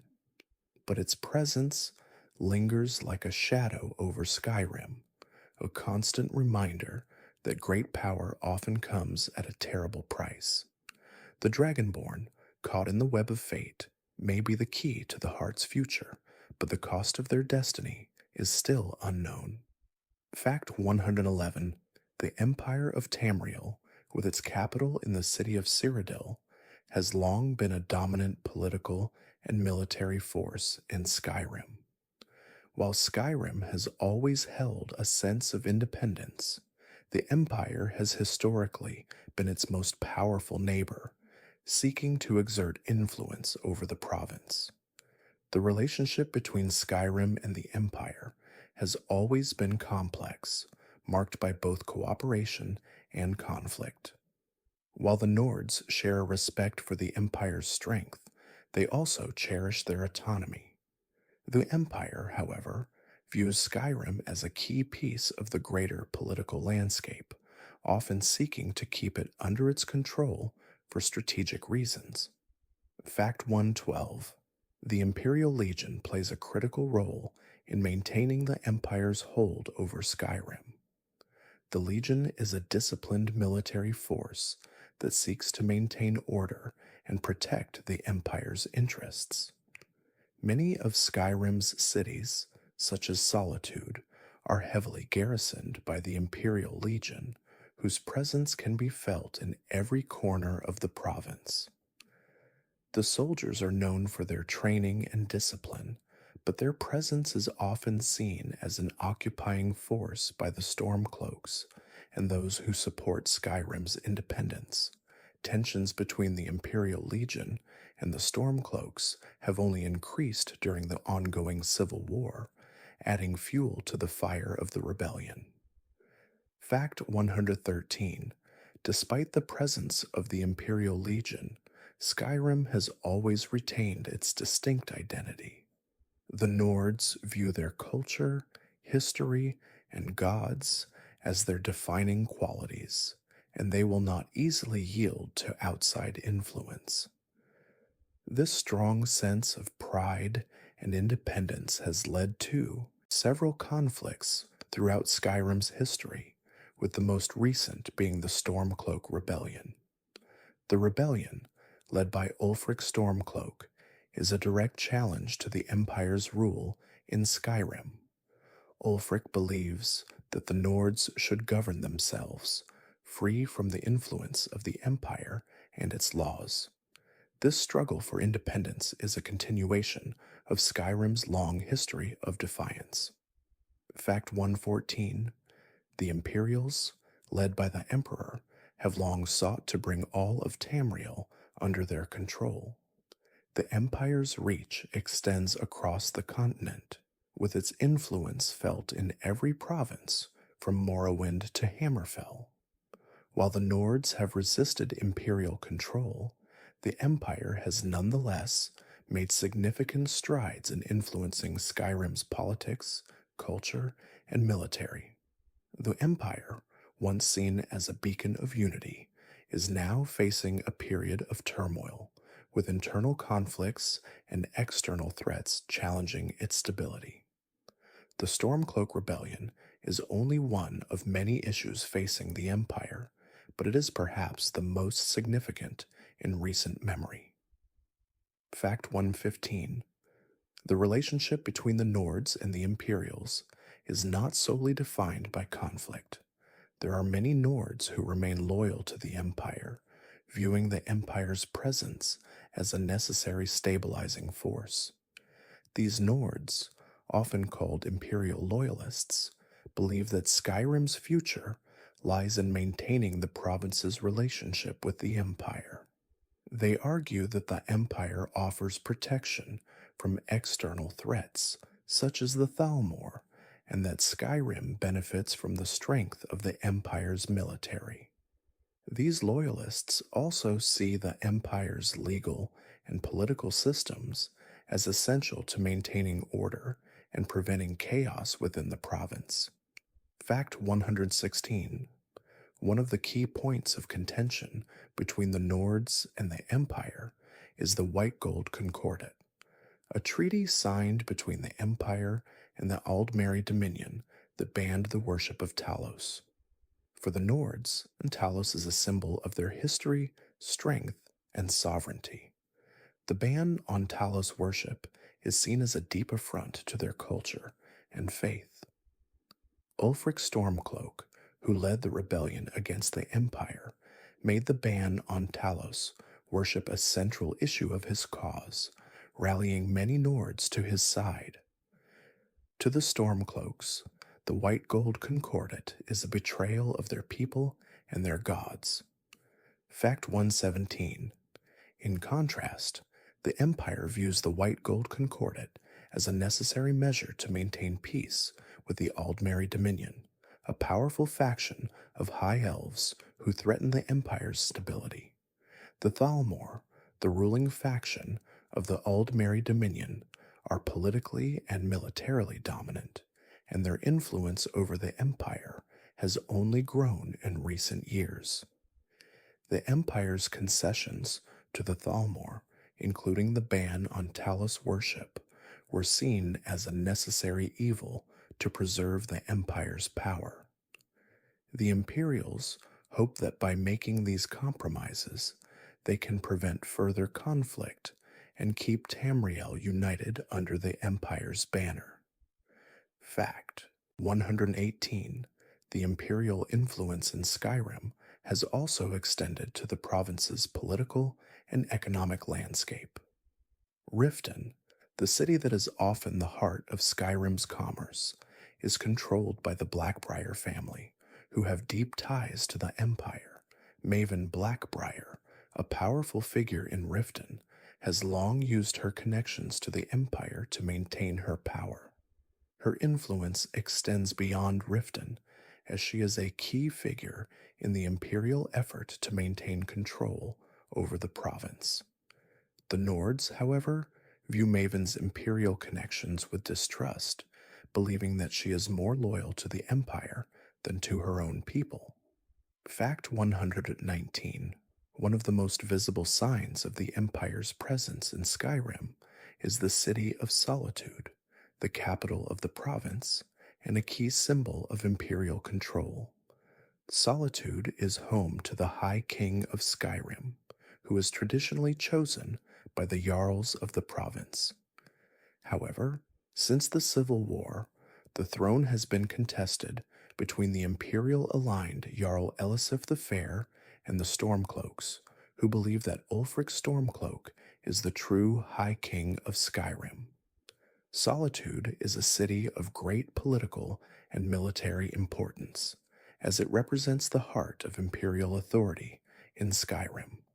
Fact 120. Despite the tension between the Nords and the Imperials, the future of Skyrim remains uncertain. The Stormcloak Rebellion has thrown the province into a period of instability, with the Empire's influence weakening and the Nords' sense of independence growing stronger. Whether Skyrim will remain part of the Empire or break free to govern itself is a question that remains unanswered. However, one thing is clear: the struggle for Skyrim's future will shape the course of Tamriel's history for generations to come. The Nords, with their fierce pride and independence, will continue to fight for their right to determine their own destiny. Fact 121. The prophecy of the Dragonborn is one of the most significant and mysterious elements of Skyrim's history. It is said that the Dragonborn is a person born with the soul of a dragon, possessing the power to harness the ancient language of the dragons known as the Thuum. The prophecy foretold that a Dragonborn would rise in a time of great need, destined to face Alduin, the World Eater, who would bring about the end of days.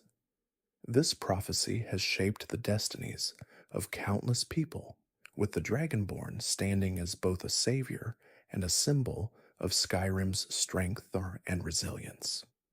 Fact 122. The Dragonborn's connection to the dragons is a bond that transcends mortal understanding. The power to speak the Thuum, the voice, is not just a magical ability, but a deep connection to the primal forces of the world. The voice allows the Dragonborn to command the very elements: fire, frost, and even the winds themselves. This connection is seen as a gift from the ancient dragons, whose language was the source of all power in Skyrim. For the Dragonborn, mastering the Thuum is not only a matter of skill, but of understanding the ancient forces that shape the world itself. Fact 123. Alduin, the first dragon and the World Eater, plays a pivotal role in the Dragonborn's destiny. Once revered as the god of time and the bringer of the end, Alduin was believed to have disappeared after the ancient dragon wars. However, his return is foretold in the prophecy, and it is said that only the Dragonborn can stop him. Alduin's return is seen as a sign that the end of the world is near, but the Dragonborn is the key to preventing this catastrophe. The clash between the Dragonborn and Alduin is not just a battle for survival, but a fight for the very future of Skyrim. Fact 124. The ancient Nords believed that their world was bound to the eternal cycles of life, death, and rebirth. This belief was reflected in their worship of Shor, the god of death, whose realm was Sovngarde, the Nordic afterlife. Sovngarde is a place where great warriors are said to spend eternity feasting and fighting with their comrades.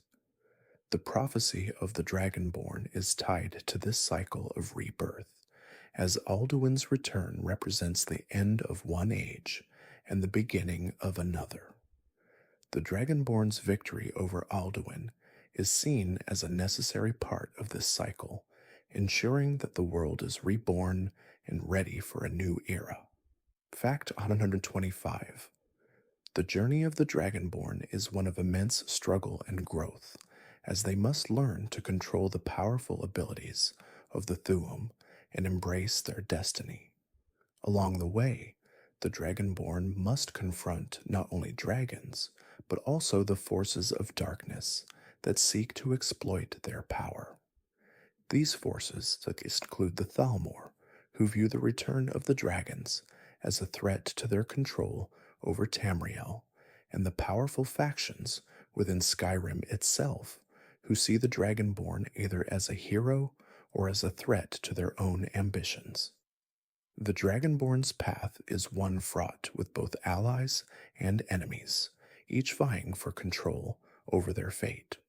Fact 126. The discovery of the Greybeards, monks who have dedicated their lives to mastering the Thuum, is a key moment in the Dragonborn's journey.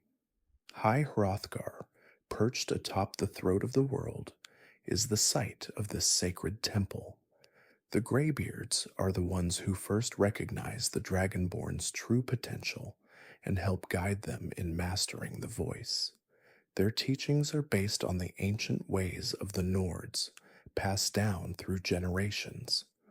The Dragonborn's training with the Greybeards is not just a physical journey, but a spiritual one, as they come to understand the deeper meaning of their connection to the dragons and the world around them. Fact 127. The ancient Dragonborns, those who came before, are both revered and feared in Skyrim's history. They were individuals who wielded the power of the Thuum to shape the world and protect their people from the dragons that once ruled over Skyrim. Many of the Dragonborn of the past were seen as heroes, their names etched into the annals of history. However, their power was not always used for good, and some Dragonborn became corrupted by their abilities. The legacy of these ancient Dragonborn serves as a reminder that great power, especially the power to command dragons, can be a double-edged sword. Fact 128. As the Dragonborn's journey unfolds, they will encounter numerous dragons who were once thought to be extinct. These dragons are not just mindless beasts, but ancient and powerful creatures who possess their own agendas. Some dragons, like Paarthurnax, the leader of the Greybeards, become allies to the Dragonborn, helping them to understand the true nature of the Thuum and their connection to the dragons. Others, like Alduin, are enemies, determined to bring about the end of the world. The Dragonborn's relationship with these dragons is central to their journey, as they must learn to navigate the complexities of trust, betrayal, and power. Fact 129. The prophecies surrounding the Dragonborn are filled with ambiguity and conflicting interpretations. Some believe that the Dragonborn is destined to be a savior, the one to stop Alduin and ensure the survival of Tamriel. Others believe that the Dragonborn's power is a curse, one that will ultimately lead to destruction. The ambiguity of the prophecy leaves the Dragonborn with a heavy burden, as they must decide for themselves how to use their power. Will they fulfill the prophecy and save Skyrim, or will they succumb to the temptation of their power, allowing the world to fall into chaos? Fact 130. The Dragonborn's role in Skyrim's future is still uncertain, as their path is not set in stone. While the prophecy foretells their rise, it also leaves room for personal choice. The Dragonborn may choose to embrace their destiny, facing Alduin in a final battle for the fate of Skyrim, or they may choose to forge a different path altogether, using their powers to shape the world in their own image. The story of the Dragonborn is one of both destiny and free will, and their ultimate fate will be determined by the choices they make along the way. Fact 131. Skyrim is home to some of the most legendary artifacts in all of Tamriel. These ancient relics, each with its own unique history and power, have shaped the course of history and left an indelible mark on Skyrim's past. Some of these artifacts are powerful weapons, capable of altering the balance of power, while others are pieces of forgotten magic, linked to gods and heroes long gone. The quest for these artifacts has drawn adventurers, scholars, and treasure hunters from across the land, each hoping to claim the power they offer. But with great power comes great danger, as many of these relics come with their own curses or trials. Fact 132. One of the most famous and powerful artifacts in Skyrim is the Ebony Blade, a two-handed sword with a dark history. Once wielded by the treacherous king of the Reach, the blade is cursed, feeding on the betrayal and bloodshed of its wielders. The more lives the blade takes, the stronger it becomes. Its once glorious edge, now tainted with the sins of its past, serves as a reminder of the dangers of power and the lengths some are willing to go to gain it. The ebony blade is sought after by those who wish to wield its terrible strength, despite the toll it demands. Fact 133. The Ring of Hircine is another powerful artifact in Skyrim, a symbol of the Daedric Prince of the Hunt, Hircine. This ring bestows the wearer with the ability to transform into a werewolf, granting them immense strength and speed, as well as a deep connection to the primal forces of nature. The Ring of Hircine is coveted by those who wish to embrace the wild, untamed aspects of life. However, the transformation comes at a cost. The wearer is cursed to take on the form of a werewolf under the full moon, and their newfound power is accompanied by a loss of control. Fact 134. The Mask of Clavicus Vile is an artifact of great beauty, representing the Daedric Prince of bargains and deals. This enchanted mask enhances the wearer's charisma and gives them the ability to influence others, making them more persuasive and charming. However, like many Daedric artifacts, the Mask of Clavicus Vile is a double-edged sword. While it grants the wearer incredible social influence, it also binds them to the will of Clavicus Vile, the Prince of Bargains.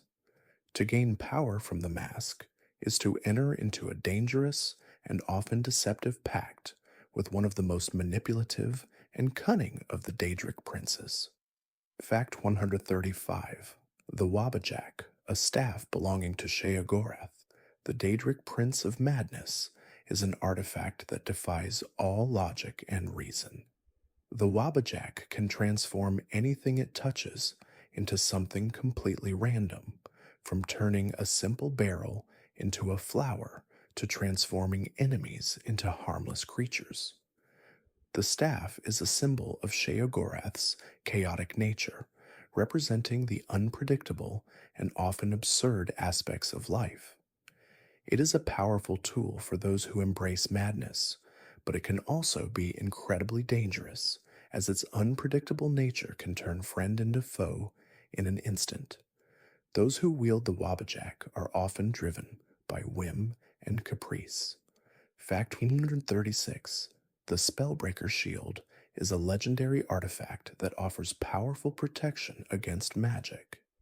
It was created during the early days of Tamriel, imbued with the power to absorb hostile spells and redirect them back at the caster.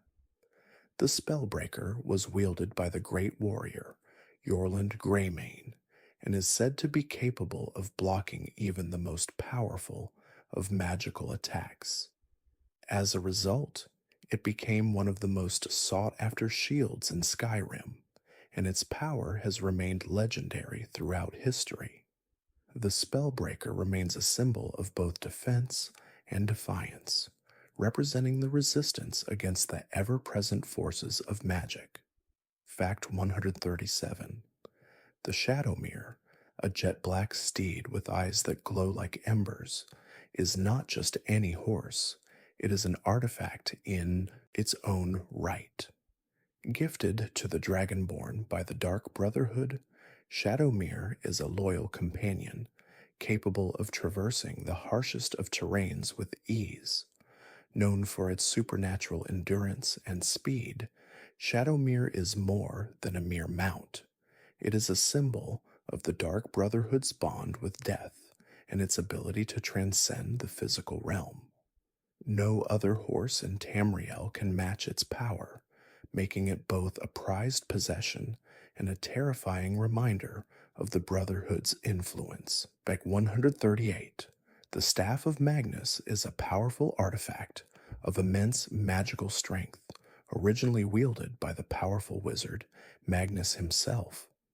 This staff is said to possess the ability to absorb and amplify magical energy, making it one of the most coveted artifacts in all of Tamriel. Those who wield the Staff of Magnus can tap into a reservoir of untold power, able to manipulate the fabric of magic itself. However, its power comes with great responsibility, as the staff has the potential to corrupt its user or even consume them entirely. The Staff of Magnus is a symbol of both ultimate mastery and ultimate danger. Fact 139. The Black Star, a powerful Daedric artifact, is a dark mirror of the Azura's star, used to trap souls in a permanent prison. While the Azura's star is used for good, allowing one to capture souls for enchanting purposes, the Black Star is twisted, a soul gem that traps souls for darker purposes. The Black Star can be used to trap the souls of powerful beings, including those of mortals, and it is often sought by necromancers, warlocks, and other practitioners of dark magic. Though it offers unparalleled power, the artifact comes with its own dangers, as those who seek to use it are often consumed by its malevolent influence. Fact 140. The Sword of Jiggalag is a weapon of great significance, associated with Jiggalag, the Daedric Prince of Order. This sword was once wielded by Jiggalag before he was cursed to become Sheogorath, the Prince of Madness. The sword is said to possess incredible power, capable of cutting through anything with precision and control. It embodies the aspect of order, making it a weapon of discipline and structure.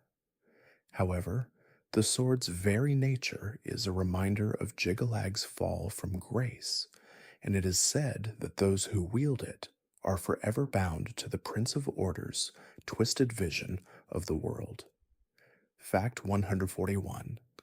The future of Skyrim, like its past, remains uncertain and filled with mysteries. While the Stormcloak Rebellion has brought the province to the brink of civil war, the ultimate fate of Skyrim hinges on the choices made by its people and its leaders. Skyrim's rugged independence and fierce pride have always shaped its history, but as external pressures continue to mount, especially from the Thalmor and the Empire, the land's future is at a crossroads. Will Skyrim remain a part of the Empire, or will it break free to forge its own destiny? Only time will tell, and the Dragonborn's path will play a key role in this unfolding drama. Fact 142. The growing influence of the Thalmor, the powerful elves of the Aldmeri Dominion, presents a significant threat to Skyrim's sovereignty. As the Empire weakens, the Thalmor have seized an opportunity to expand their control over Tamriel, forcing the Empire into compromising treaties like the White Gold Concordat, which banned the worship of Talos. Skyrim, with its deep devotion to Talos and its resistance to imperial rule, is seen as a bastion of defiance. As the Thalmor continue to manipulate political events, Skyrim's future remains a battleground, not just between the Stormcloaks and the Imperials, but between Tamriel's future rulers and those who seek to preserve their way of life. Fact 143: Skyrim's future is also tied to the legacy of the Dragonborn, whose arrival was foretold by ancient prophecy. The Dragonborn, born with the soul of a dragon, has the power to shape the fate of Skyrim, whether by fulfilling the prophecy to defeat Alduin, the World Eater, or by choosing a path that alters the course of Tamriel's history. As the only person capable of wielding the ancient power of the Thu'um, the Dragonborn stands as a symbol of both hope and uncertainty. Their journey is one of great responsibility, as their choices will determine not only the fate of Skyrim, but also the world beyond. Fact 144: The return of the dragons, heralded by Alduin's resurrection, marks a dramatic turning point for Skyrim. The dragons, once thought extinct, are now a living, breathing threat to the province. As they ravage towns and villages, the people of Skyrim are forced to confront their past and the ancient power that still lingers in the world. The Dragonborn, with their ability to speak the Thu'um, is the only one who can stand against Alduin and the dragons. But the true purpose of the dragons and their return remains a mystery. Are they simply agents of destruction, or is their presence tied to something greater, something beyond mere conquest? Fact 145: The existence of the Thieves' Guild and Dark Brotherhood in Skyrim adds another layer of complexity to the province's future. These organizations, operating in the shadows, represent the underbelly of Skyrim's society, dealing in crime, assassination, and deception. Though they are often at odds, both guilds wield significant power, influencing the political and economic landscapes of cities like Riften and Solitude. As tensions rise between the Empire and the Stormcloaks, these criminal factions find themselves in a delicate position, with their actions having far-reaching consequences. Will the Thieves' Guild's influence grow, or will the Dark Brotherhood's shadowy dealings change the course of Skyrim's future? Fact 146: The fate of the ancient Dwemer civilization also casts a shadow over Skyrim's future. The Dwemer, who vanished without a trace thousands of years ago, left behind powerful technologies and artifacts that continue to intrigue and terrify those who study them. The ruins of the Dwemer cities, filled with deadly mechanical guardians and dark secrets, offer untold treasures, but also great danger. The mystery of their disappearance remains unsolved, and some believe that the Dwemer may one day return. If they do, their knowledge and technology could change the balance of power in Skyrim, for better or worse. Fact 147: The legacy of the Nords, with their warrior culture and deep connection to their gods, will continue to shape Skyrim's future. The Nords' resistance to outside control, their strong sense of identity, and their reverence for their ancestors are deeply ingrained in their society. As the Stormcloak Rebellion demonstrated, the Nords are unwilling to bow to foreign influence, whether from the Empire or the Thalmor. Their fierce independence and pride are likely to remain defining features of Skyrim's character. However, as the world around them changes, the Nords must decide whether to preserve their traditions or adapt to new realities. Fact 148: The ongoing civil war in Skyrim will have lasting repercussions on the province's future. While the Stormcloaks fight for freedom and the restorations of traditional Nord values, the Imperials seek to maintain order and unity within the Empire. The war has divided families and cities, and its outcome will shape the political landscape for generations to come. Whether Skyrim remains part of the Empire or becomes an independent nation is a question that will not only determine the province's fate, but also influence the future of Tamriel as a whole. The choice made by Skyrim's people will have far reaching consequences. Fact 149. The ancient prophecies surrounding the Dragonborn and the return of the dragons suggest that Skyrim's future is tied to the forces of destiny. The Dragonborn's rise may be seen as a necessary part of the cycle of life, death, and rebirth, a cycle that governs not just the Nords, but all of Tamriel. As the Dragonborn confronts Alduin and other threats, they must also navigate the complex web of political intrigue, alliances, and betrayals that characterize Skyrim's fractured landscape. Their role in the future of the province is not just one of battle, but of leadership, as they must unite the divided people of Skyrim under a common cause.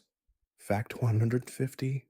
The final mystery of Skyrim's future is not simply about dragons, gods, or ancient prophecies. It is about the choices that will be made by the Dragonborn, the Nords, and the other factions vying for control. Whether Skyrim becomes a unified, independent land or a fractured province caught between the interests of the Empire, the Thalmor, and the Stormcloaks, is a question that will be answered in time. But the story of Skyrim is far from over.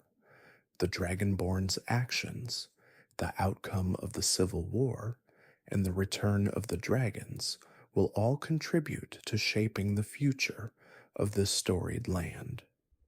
Thank you for joining me on this journey through the rich and mysterious land of Skyrim.